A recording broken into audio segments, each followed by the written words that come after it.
പ്രദേശവാസി അതിലിപ്പോൾ നമ്മളോടൊപ്പം ചേരുന്നുണ്ട്. ഞാൻ ആംബുലൻസിൻ്റെ ആളാണ്. ഞാൻ ഈ അപകടവിവരം പറഞ്ഞു തന്നെ ആദ്യം തന്നെ ഇവിടെ എത്തിക്കഴിഞ്ഞപ്പോൾ വണ്ടി ഇടിച്ച് കിടക്കുവാണ്. അതിനകത്തിൽ പെൺകുട്ടിക്ക് ജീവനുണ്ടായിരുന്നു അന്നേരം. അതിനെ എടുക്കാൻ പറ്റുമായിരുന്നു. അതിനെ എടുത്തുകൊണ്ട് അതിനെ പെട്ടെന്ന് ഞങ്ങൾ കോന്നി ഗവൺമെൻറ് ഹോസ്പിറ്റലിൽ എത്തിച്ചു. തിരിച്ചു വന്നിട്ട് പിന്നെ ഫയർഫോഴ്സും പോലീസും സ്ഥലത്തെത്തി വാഹനം വെട്ടിപ്പൊളിച്ചാണ് മറ്റേ 3 പേരെ എടുത്തത്. 3 പേര് സംഭവ സ്ഥലത്ത് തന്നെ മരിച്ചു.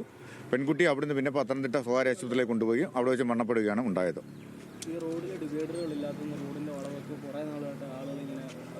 റോഡിൻ്റെ നിർമ്മാണത്തിൽ അപകടങ്ങളുണ്ട്. ഏറ്റെടുക്കേണ്ട സ്ഥലങ്ങൾ ഏറ്റെടുത്തിട്ടില്ല, വീതി കുറവുണ്ട്, അതുപോലെ വളവുകൾ നേരെയാക്കിയിട്ടില്ല, ഡിവൈഡറുകൾ, ഒരുപാട് അപകടങ്ങളുണ്ട്. സ്ഥിരം ആക്സിഡന്റ് മേഖലയാണ് ഈ മുറിഞ്ഞകലി തൊട്ടുള്ള പ്രദേശങ്ങൾ.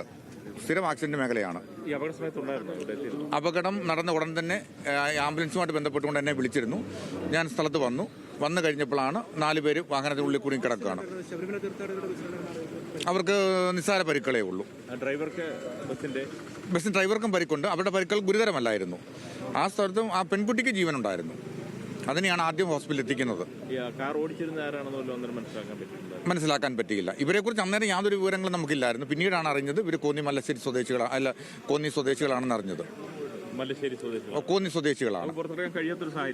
പുറത്തെടുക്കാൻ കഴിയാത്ത സാഹചര്യമാണ്. പെൺകുട്ടി 2 പേര് ബൈക്കിലായിരുന്നു. അതിൽ പെൺകുട്ടി എടുക്കാനായിട്ട് സാധിച്ചു.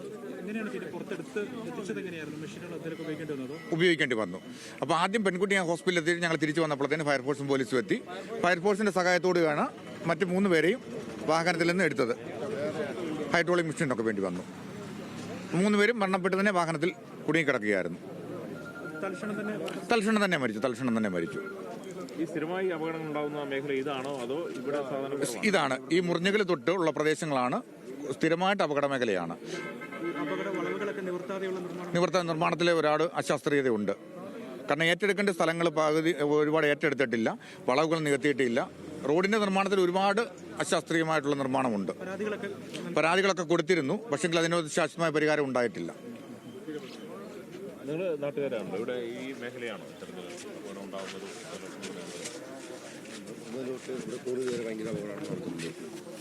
ഇതിനു മുൻപ് ഈ ഭാഗത്താണോ അപകടങ്ങൾ അതോ മറ്റു മുഴുവൻ ജംഗ്ഷനിൽ ഏറ്റവും കൂടുതൽ അപകടം നടക്കുന്നത്? അതായത് ഈ പുനലൂർ മൂവാറ്റുപുഴ പാതയിൽ അതിനായിപ്പോൾ പ്രദേശവാസികൾ സൂചിപ്പിക്കുന്നത് പോലെ തന്നെ നമ്മൾ നേരത്തെ പറഞ്ഞതുപോലെ തന്നെ പുനലൂർ മൂവാറ്റുപുഴ സംസ്ഥാന പാതയിൽ നിരന്തരമായ അപകടങ്ങൾ പതിവാണ്. റോഡിൻ്റെ അശാസ്ത്രീയമായ നിർമ്മാണം എന്ന് തന്നെയാണ് ഇപ്പോഴും പ്രദേശവാസികൾ ആരോപിക്കുന്നത്. സ്ഥിരമായി അപകടം നടക്കുന്ന ഒരു മേഖല കൂടിയാണ് നമ്മളിപ്പോൾ നിൽക്കുന്ന ഈ പ്രദേശം. ഇവിടേക്കാണ് ഇന്ന് രാവിലെ പുലർച്ചെ 4 മണിയോടുകൂടി ശബരിമല തീർത്ഥാടകരും അതുപോലെ തന്നെ കോന്നി മല്ലശ്ശേരി സ്വദേശികളുമായ ആളുകൾ വാഹനാപകടത്തിൽ മരണപ്പെട്ടിട്ടുള്ളത്.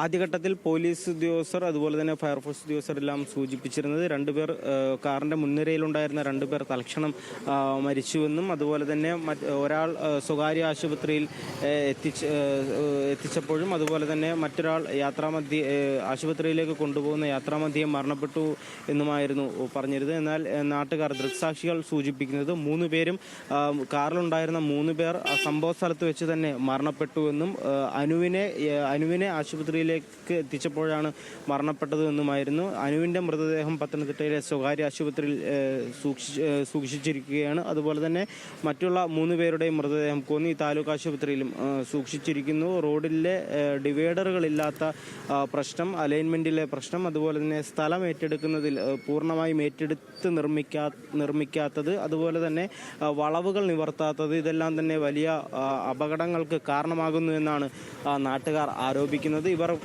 ഏറെ കാലങ്ങളായി പരാതിപ്പെടുന്നുണ്ട്. ഈ നിലവിൽ ഇങ്ങനെയുള്ളൊരു വിഷയം ഇവിടെ ഉണ്ട് എന്നെല്ലാം തന്നെ എല്ലാവർക്കും അറിയാവുന്നതാണ്. ഇത്തരത്തിൽ റോഡിൻ്റെ നിർമ്മാണത്തിലെ അപകടങ്ങൾക്ക് കാരണമാകുന്നു എന്ന് തന്നെയാണ് നാട്ടുകാർ സൂചിപ്പിക്കുന്നത്. വളരെ വലിയൊരു അപകടം തന്നെയാണ് ഇന്ന് പുലർച്ചെ 4 മണിയോടെ ഉണ്ടായിരിക്കുന്നത്. കഴിഞ്ഞ കുറേയധികം ദിവസങ്ങളായി കേരളത്തിലെ ആളുകൾ കേട്ടുകൊണ്ടിരിക്കുന്ന അപകടങ്ങൾ, അതിനു പിന്നാലെ ഇപ്പോൾ നിലവിൽ പത്തനംതിട്ട ജില്ലയിൽ കോന്നിയിൽ ഒരു അപകടം, വളരെ വലിയൊരു അപകടം ഉണ്ടായിരിക്കുന്നു. മലേഷ്യയിൽ ഹണിമൂൺ ട്രിപ്പിന് പോയിട്ട് വന്ന നിഖിൽ, അതുപോലെ തന്നെ ഭാര്യ അനു, ഇവരെ കൂട്ടാനായി തിരുവനന്തപുരം എയർപോർട്ടിൽ നിന്നും പോയി മടങ്ങിയെത്തിയ സംഘം, അനുവിൻ്റെ അച്ഛൻ, നിഖിലിൻ്റെ അച്ഛൻ, 4 പേരുമാണ് നിലവിൽ മരണപ്പെട്ടത്.